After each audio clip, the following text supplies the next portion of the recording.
겸손하라. 명성은 인간이 주는 것이니 감사하라.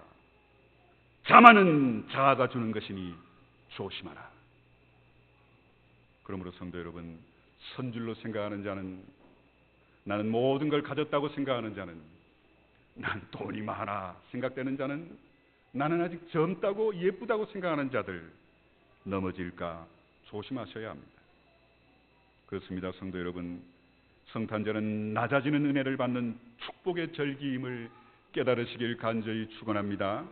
그동안 살아오면서 나도 모르는 사이에 교만해졌던 마음들이 오늘 이 시간 다시 겸손해지는 은혜를 누리시기를 간절히 축원합니다.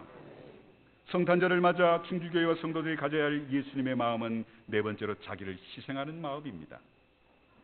아마 사람의 마음 중에 가장 고상한 마음은 희생 정신입니다.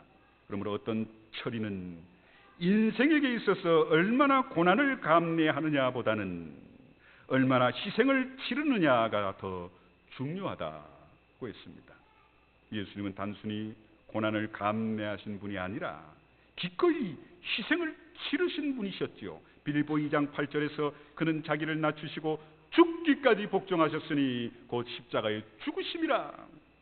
예수님은 십자가를 지러 오셨습니다. 십자가에 자신의 몸의 물과 피와 목숨까지도 바치기 위해 희생하러 오신 거지요. 성도 여러분, 지금 우리가 예수 믿고 누리게 된 구원이 우리 편에서는 값없이 선물인 은혜지만 하나님 편에서는 하나밖에 없는 독생자 예수 그리스도를 십자가에 매달아 죽게 하시는 엄청난 희생이 치러진 사건임을 깨달으시길 바랍니다. 예수님은 십자가에 죽기까지 자신을 희생하셨습니다. 기독교는 희생 정신을 근본으로 하는 겁니다. 엄밀한 의미에서 성탄절은 낭만적인 절기가 아닙니다. 예수님이 죄인을 위해 십자가에서 죽으러 오신 날이 성탄절입니다. 그런데 현대인들은 가급적 자기를 희생시키지 않으려고 하지요. 요즘 회사나 일터에서 희생 정신을 이야기하면 그는 전 근대적인 사람으로 따돌림 받는다고 합니다. 그러나 우리 성도들이 귀담아 들어야 할 말이 있습니다. J.H. 자웨트라는 분이 이런 얘기를 했습니다. 아무런 대가를 치르지 않고는, 아무런 희생을 하지 않고는 아무것도 이룰 수 없습니다. 미국의 훌륭한 설교자인 W. 위어스비라는 분은 희생에 대해서 이렇게 말씀합니다. 어떤 축복이 있기 위해서는 반드시 그만한 피 흘림이 있어야만 합니다. 성도 여러분, 예수님은 십자가를 기꺼이 지셨습니다.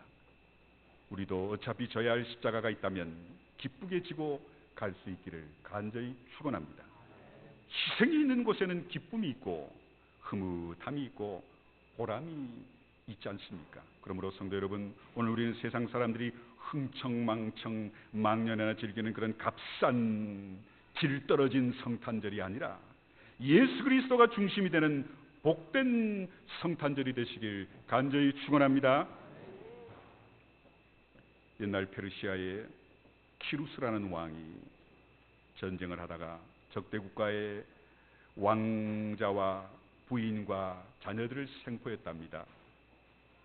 키루스는 그들을 죽이기 전에 재미삼아 이렇게 질문했답니다. 만일 내가 왕자인 너를 살려주면 어떻게 할 거냐 했더니 내 재산의 절반을 드리겠습니다 하더랍니다. 그래? 그럼 만일 내가 너의 아이들을 놓아주면 어떻게 하려느냐 했더니 재산의 전부를 드리겠습니다 하더랍니다. 그래? 그러면 만일 너의 부인을 놓아주면 어떻게 하겠느냐 했더니 뭐라고 대답한 줄 압니까? 내 생명을 드리겠습니다. 이 말을 들은 키루스 왕은 깜짝 놀랍니다. 어떻게 이런 아름다운 사랑의 사람이 있을 수 있을까? 감동을 받은 그는 죽이려고 했던 그 왕자와 처자식을 풀어줬답니다. 기쁜 나머지 돌아와 잔치를 벌이고 이 왕자는 가족들 앞에 이렇게 얘기합니다.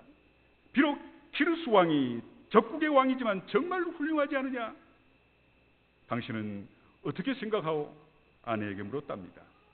이때 그의 아내가 뭐라고 말한 줄 아세요? 저는 그 사람의 얼굴을 자세히 보지 않았습니다. 그럼 뭘 보았어? 나를 위해 대신 죽겠다고 늠름하게 말하는 한 남자의 얼굴만을 바라보고 있었습니다. 나는 당신의 얼굴을 바라보는 동안에 다른 아무것도 보이지 않았답니다. 사랑하는 성도 여러분, 여러분은 상대방을 위해 얼마나 기꺼이 자기 주장을 양보하고 철회하는 편이신지요? 이젠 좀 나이가 들면 아내의 말을 좀 들어야 할 때 아니겠습니까? 이젠 좀 나이가 들었으면 아내 여러분, 남편의 말을 좀 귀담아 들으셔야 할 때가 아닐까요? 저도 늙었나 봐요. 작년까지만 해도 팥죽을 안 먹었어요. 시뻘겋게 생긴 팥죽 알은 더더욱 싫어했습니다. 뭐 이런 걸 먹냐고. 올해는 팥죽을 먹는데 왜 그렇게 맛있는지 옆에 있는 분이 하는 말이요. 당신도 늙었네. 별걸 다 먹네. 그 말이 기분 나쁘대요. 그냥 잘 먹네 그러지 왜 늙었네는 왜 하는지. 세월이 흐르니 저도 변합디다. 옛날엔 숟가락도 안 됐어요, 팥죽에. 근데 그게 맛있어요. 이건 사람이 세월이 가면 뭔가 좀 철이 들고 옛날에 못된 게 바뀌고 안 보이던 게 보이고 좁아졌던 마음이 좀 넓어지고 생각의 폭이 더 깊어지고 나만 알던 사람이 남들도 눈에 보이고 띄게 되는 이런 여유를 갖는 게 사람이 세월이 흐른다는 증거고 보람이 아닐까요? 사람이 세월이가 쪼글쪼글 찌글찌글 늙는 것뿐이라면 비참하잖아요.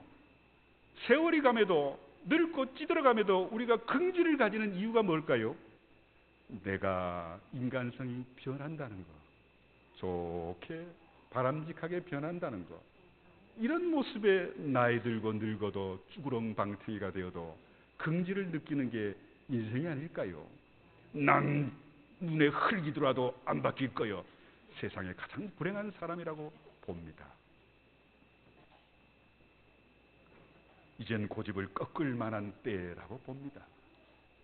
예수님의 마음을 품는 건 그 마음을 비우는 걸 말합니다.